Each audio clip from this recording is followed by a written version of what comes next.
موضوع السيارات راهو قاعد نخدموا فيه بصمت وبطريقة علمية دقيقة، وراح نخدموا نسبة إدماج سوف تفرح الجزائريين كامل. نقولها ونعاودها، السيارات ماناش راقدين، رانا 24 ساعة شخصيا راني نخمم في السيارات، وعن بالي بالانشغالات تاع المواطن.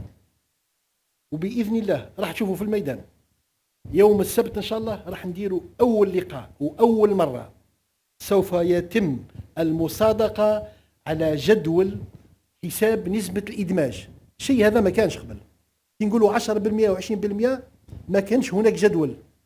وش هذه 10%؟ تكوين إطارات بطاريات.